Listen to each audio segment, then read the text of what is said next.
We're pleased to have Chancy Wu here today to talk to us. He's an acquisition manager in the Science Office for Mission Assessments, supporting the NASA Science Mission Directorate.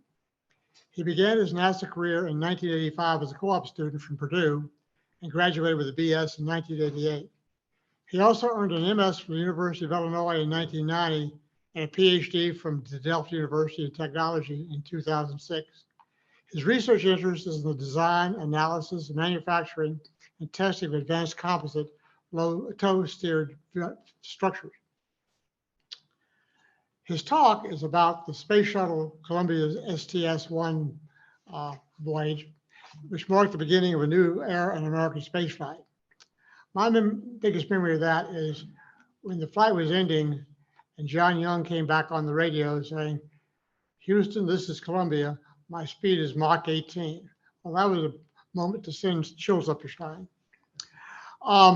The only crewed first flight of a launch vehicle to date, it was also the first crewed system to use large solid rockets as primary propulsion. A potential disaster was narrowly averted at liftoff when an ignition overpressure pulse swept up the vehicle. This transient shock wave exceeded pre-launch predictions and resulted in high alternating normal accelerations along the vehicle. Among the results of this unexpected loading was the failure of an oxidizer tank support strut in the orbiter's forward reaction control system module, which could have led to the loss of mission, crew, and vehicle. This incident is assessed using classical structural mechanics, and the results are discussed to provide additional insight. So without further ado, here's Chancy Wu. I didn't mean to rhyme. Thank you. Thank you, Jeff. Everybody hear me online okay? And in the room? Okay, fantastic. All right, well, thank you for the kind introduction. As Jeff said, I'll be talking about an incident that occurred on STS-1 in 1981 in the first flight of the. So this brief outline of the talk, I'll give you some introduction and a rationale for why I'm studying this, interested in this 42-year-old cold case, and some of the work, and then talk about the landing and post-flight inspection of the shuttle, the launch and the ignition overpressure, which was as Jeff said, the root cause of the problem. Some details about the orbiter reaction control system, and specifically the forward RCS module in the nose of the orbiter and the oxidizer tank, and talk some loads and failure analyses, and then finally some concluding remarks. Okay, so this problem again, 42-year-old problem, cold case. I've known of this incident, but not really about it my entire career. I always found these kind of passing references, and I highlighted an example of that in the graphic. Just kind of these one-line, high-level remarks, and didn't find any kind of technical details. You do a Google search for it now. Paper comes up, but I mean, before you would have these brief cryptic remarks, but no technical details. And as you guys are NASA and NACA alum, you know that one thing our agency does is really dig into details, and really it really surprised me that I didn't find those kind of details. And so my COVID project was one to try to address that and try to do some work to fill in some of those blanks. So thank you for humoring me with this. But also, this problem is still relevant today. This is the 19th launch of the Falcon 9 ISS resupply mission in July 2015. And as you'll see here in a moment, they had what we call a bad day. There was a failure of a strut in the second stage, and loss of vehicle. The post-flight assessment, deemed that there was a helium tank struts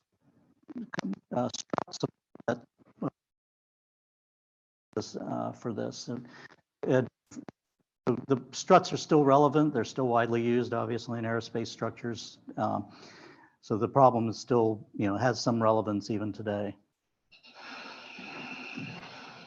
So the shuttle was the STS-1 was the first flight of the shuttle, and there was the first and to date only first flight with a crew of a vehicle. It was a first were the mostly reusable architecture, the large solids as primary propulsion, as Jeff mentioned, and the winged return from orbit. So to not bury the lead, as the system worked. They landed runway dry lake bed runway 23 on April 14th, 1981, after 36 orbits of the Earth. So in terms of mission success, overall flight was successful. And you can see the landing at Edwards.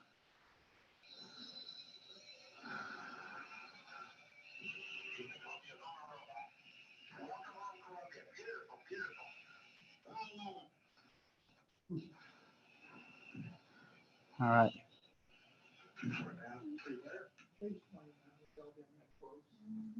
Okay, so the mission commander was Navy Captain John Young, at the time, flight veteran of Gemini and Apollo.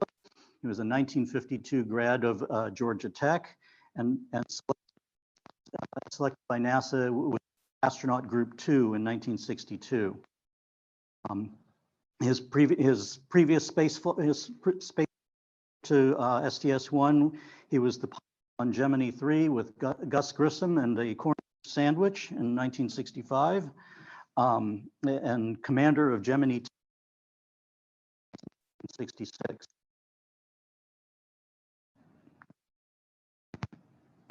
He also flew on 2 Apollo flights. He was command module,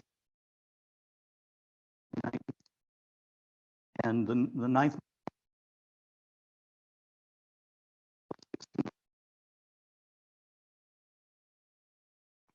rather exuberant John Young leaving the orbiter after the touchdown.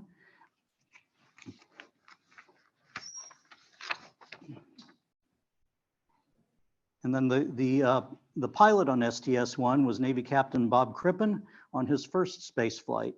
He was a 1960 grad of UT Austin and selected as an Air Force astronaut in 1966.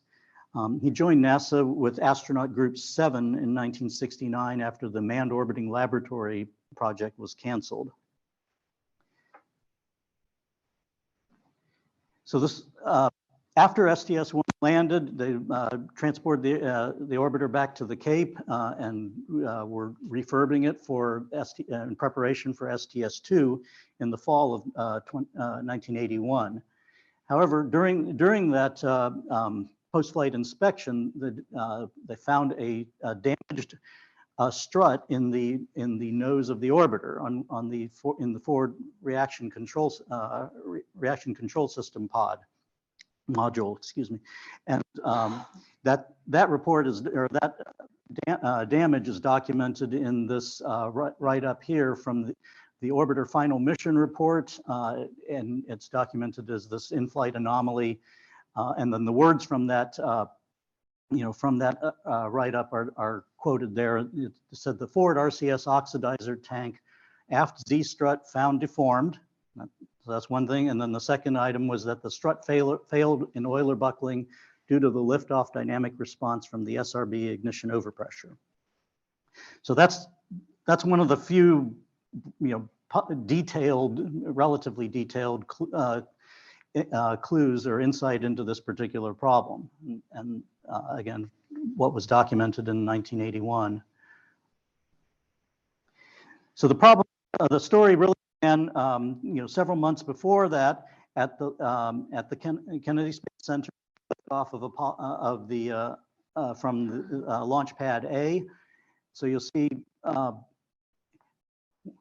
at the base of in the left view, you see a bright flash at the SRB ignition. That's at T0. That's the signature of the SRB ignition. And was the, kind of the root cause of the problems that were, I'm going to talk about in more detail. And the red circle shows the location of the forward RCS module and the orbiter, the nose of the orbiter.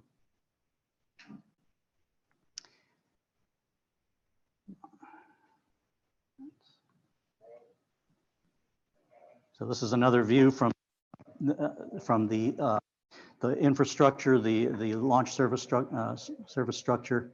Oh, come on. There we go. That's better.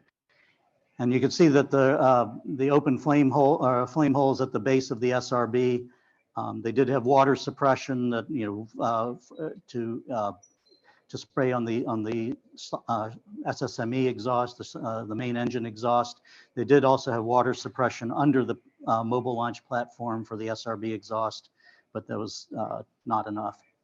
And you saw that bright flash at the base of the SRBs when they ignited.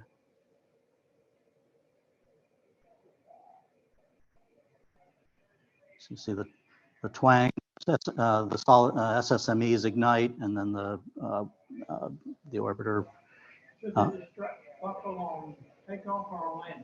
takeoff during that SRB ignition. So I'll talk about that here. So at SRB ignition, basically a strong pressure pulse, reflected off the flame trench and the ground infrastructure, shot back up through the flame, the mobile launch, the holes on the mobile launch platform, and then swept up the shuttle stack and excited kind of that first bending mode of the vehicle.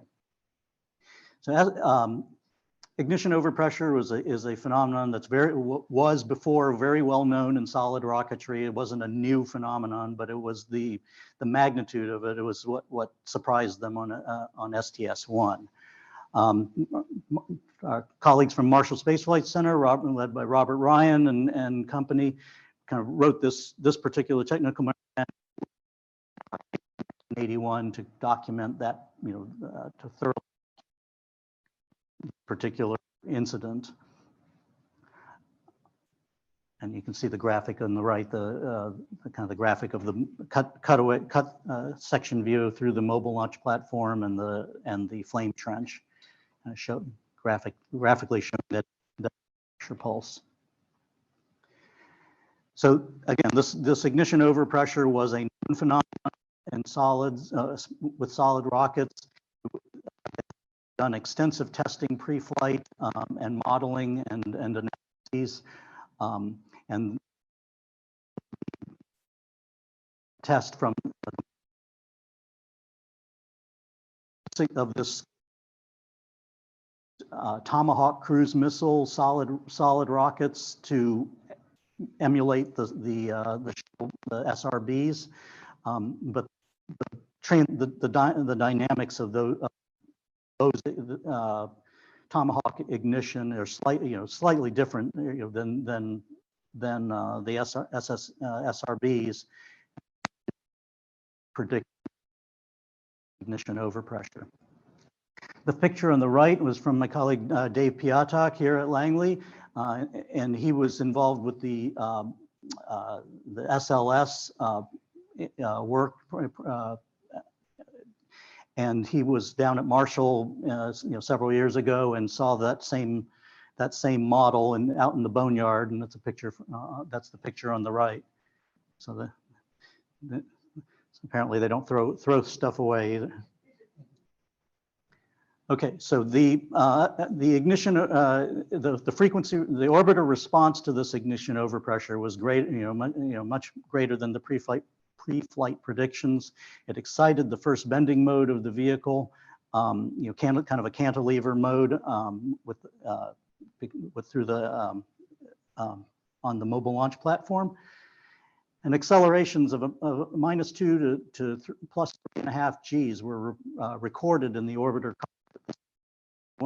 One of the accelerometer that was the orbiter cockpit.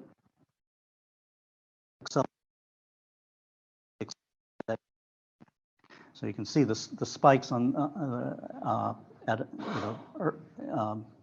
here are -1 1.5 minus 2 to plus 3.5 Gs.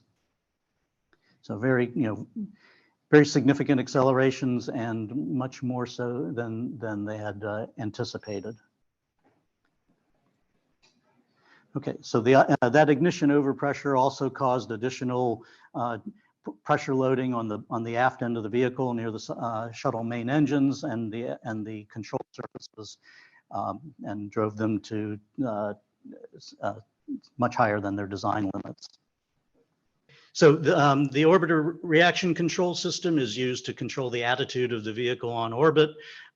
There are 38 primary thrusters, about 870-pound force, and 6 vernier thrusters of about 25 pounds force.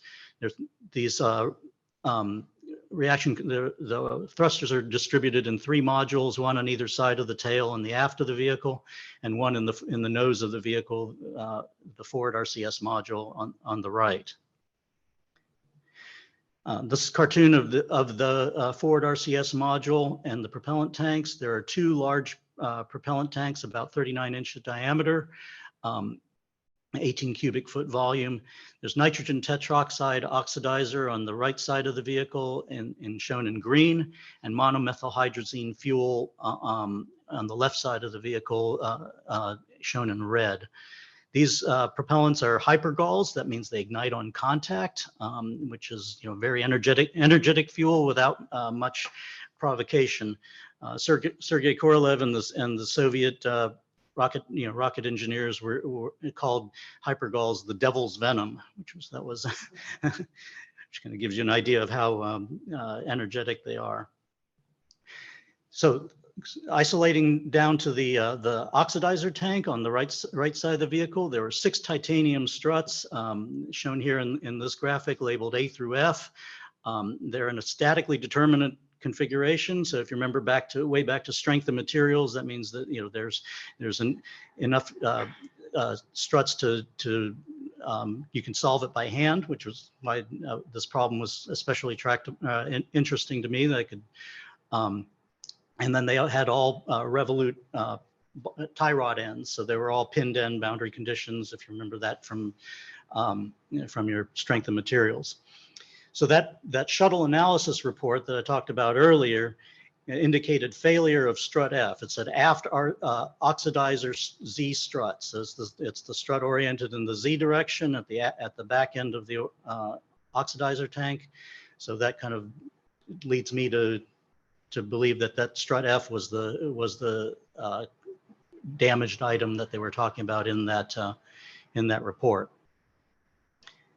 And so I've got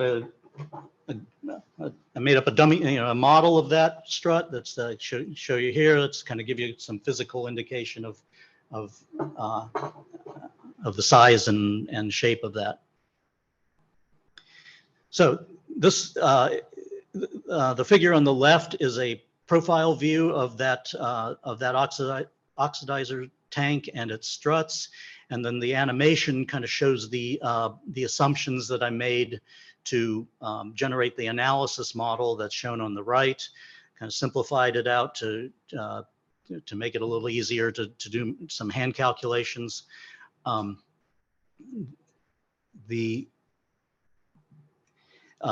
Assumed that the tank itself was rigid, and then the RCS module itself, the boundary conditions are rigid as well, with all the pin ends. Because this problem was statically determinate, I could solve it basically using F equals ma, and then from that I can get the forces from the Z acceleration, which you can see here on the right, going through the center of mass of the tank.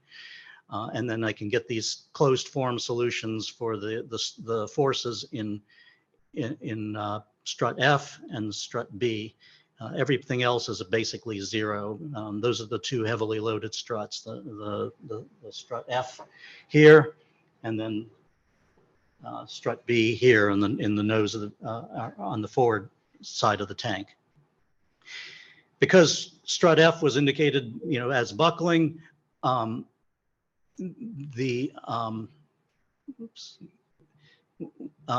really interested in that one. And so I highlighted the formula, the closed form formula for the load in strut F is here. It's the mass of the tank times the z acceleration divided by 2, and then there's a cosine term in there, which is basically 1. Oh, come on, don't do that. All right, so if we go back to the post-flight report here, I highlighted the sentence. It says the strut failed in Euler buckling, again due to the ignition overpressure, but the keyword is Euler buckling. And so if we go back to, again, kind of strength of materials, Leonard Euler in 1757 came up with a formula that allows us to calculate the buckling of that strut. If you guys have ever played with a yardstick, you push on it, it hits the buckling load and bows. If you take away the force, it pops back to straight. And so we can do that same kind of thing with this particular strut here. We've got I made a simplified analysis model for that strut. You can see that there. It's just basically a prismatic tube with the dimensions and material properties for that titanium tube. And we can calculate the Euler buckling load is about 4,300 pounds. And we put that 4,300 pounds back into the formula highlighted here, and solve for the only unknown, which is a sub z, the z acceleration. We can get a z acceleration of about 5.5 Gs, and so that's what at this kind of preliminary estimate, of how many of what the acceleration is required to buckle that strut. So we note, also recall that Euler buckling is an elastic failure mode. Like I said, if you push on the yardstick, it buckles, and then you take away the force, and it pops back, and you get no lateral deflection for loads less than Euler buckling, and then it bows for forces that are great, for force actually displacement greater than that. So if we go back to the post-flight report, the IFA report, there's another comment which says that the AFZ strut was found deformed. That sounds a little more ominous than this elastic buckling, right? So there's more going on than just that elastic buckling. It's got to be buckle elastically, and then it deformed. So there was more going on. So if we go, we can do some more. I did some more closed form analyses, and this is all documented in an AIAA paper, and to calculate how much bending you have to put on this strut to actually get yielding, that is the material deformation.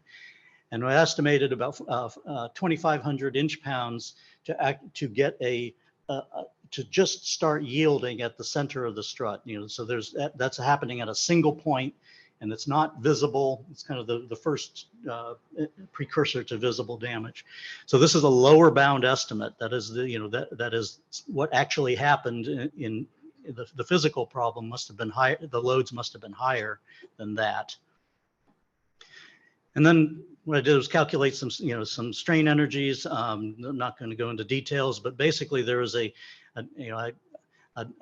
calculated this dynamic amplification of about almost 2 to generate that first yielding.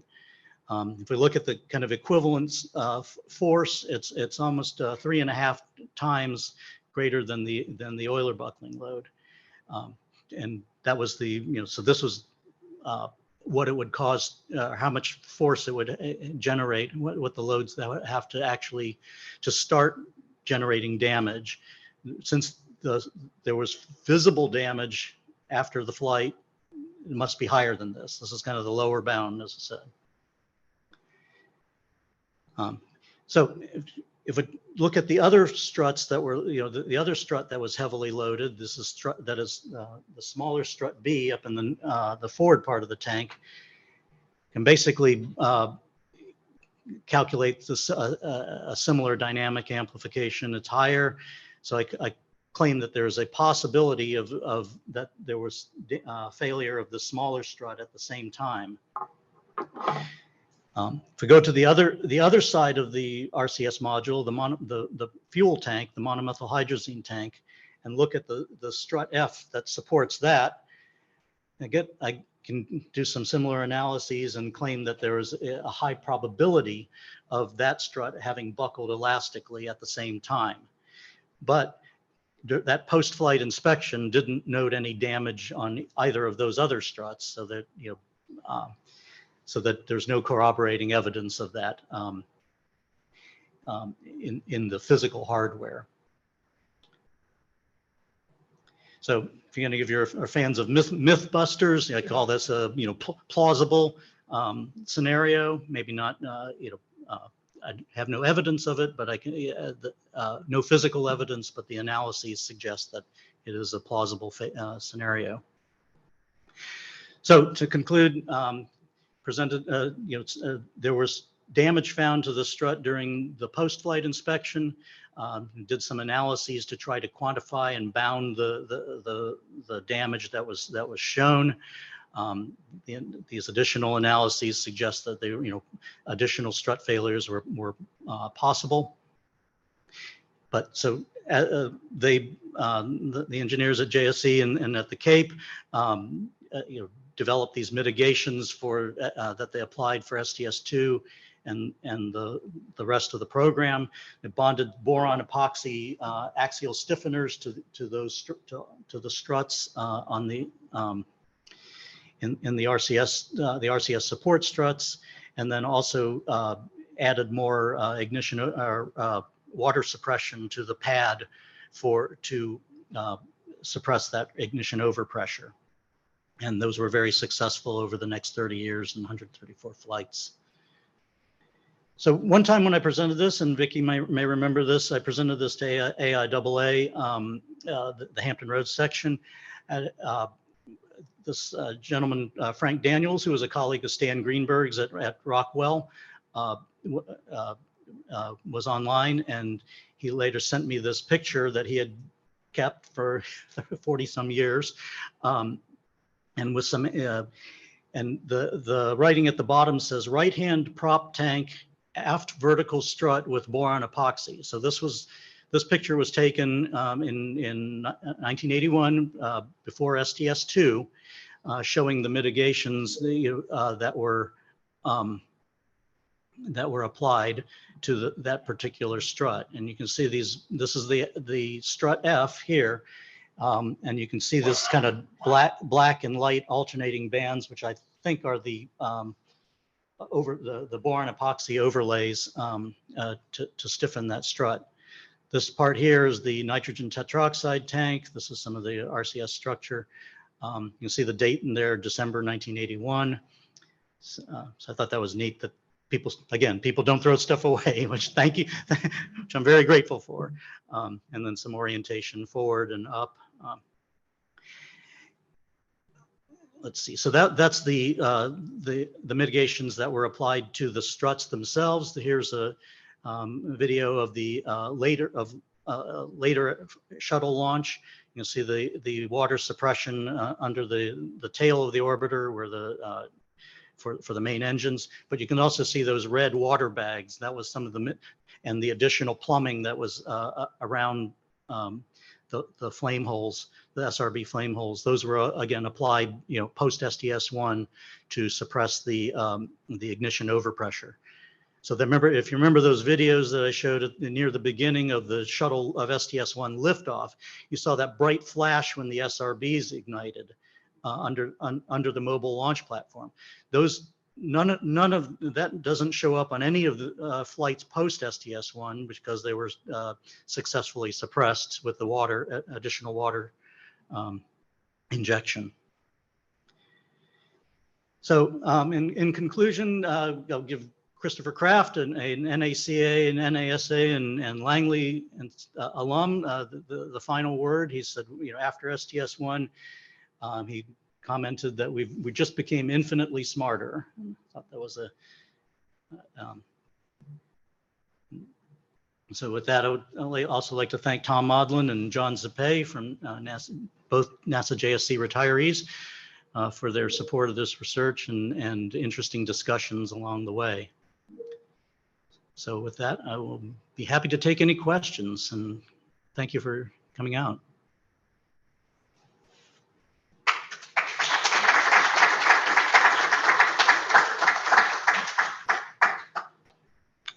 Yeah, Steve. The twang on the liftoff is due to the two engines, the solids and It is. And the you had mentioned the overpressure caused twang. So did it amplify the twang? Exactly. Yeah. Exactly. So the ignition, the solid rockets are where the orbiter stack is bolted to the mobile launch platform, right? I mean, they're basically cantilevered off the mobile launch platform through the SRB base. As the question on for the folks online was about the twang, where the orbiter, the entire stack moves off center by about 36 inches or so when this shuttle main engines are ignited, because their thrust line is offset from the from the SRB base, but the shuttle main engines go through the center of gravity or center of mass of the stack. But they're still offset, and so the entire stack bends over, bends over, and then it comes back to vertical, and then when it's vertical is when the SRBs ignite. So there are two different phenomena. The twang is from the shuttle main engine physical offset, and the thrust line offset, and then the ignition overpressure was from the SRB ignition. Okay, so I mean, it basically goes from 0 PS or ambient 15 psi to 1,000 psi internal to the SRBs, in a microsecond, very quick, and that generates that huge pressure pulse that again blows out the bottom of the SRBs, but then got reflected off the infrastructure. Does that make sense?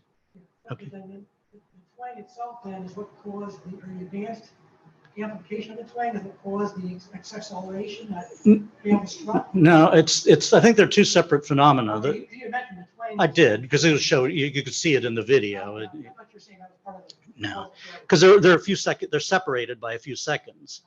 I think it's 6 seconds or something for the twang to fully develop, and then no, it's like 3 seconds. It's 3 seconds to max amplitude, 3 seconds to come back, and then that's.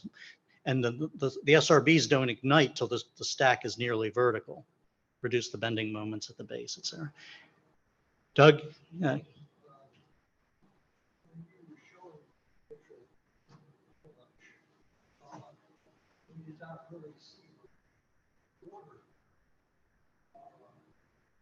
Both the SRBs and the SSMs there was water suppression below, right? Correct. Yes. So what happened afterwards was an increase in the volume. Yeah. In addition to the bags. The bags and the placement of the vent of the water jets. So the other question was the bending mode due to the SRB ignition or the SSMB? Okay, so there are a couple questions for the folks on. There's two different questions. One was about the volume of the water suppression that was, so they did have water suppression on STS-1 under the under the SRBs. It was under the mobile launch platform, and it was not a huge, it was a relatively smaller quantity of water than the later, post STS-1. The video that you can see from post STS-1, they have the water bag, they added the water bags, the red bags, they added the piping that you see around the red bags on both flame holes, and additional water jets at the MLP level at the base of the, as well as under, they had under. And so Doug, I think the second question, sorry.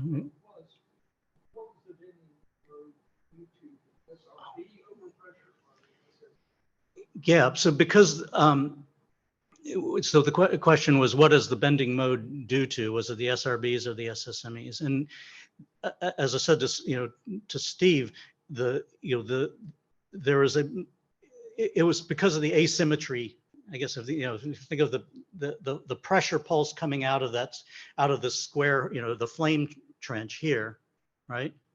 On STS1, this was all open, okay? And so you'd get a pulse coming up, the pressure would be, coming out this hole, and it would be push the stack over, okay? I mean, it would cause this entire stack to bend to the right in this picture. Not talking about bending the flame, just the Right. pressure itself. Yeah.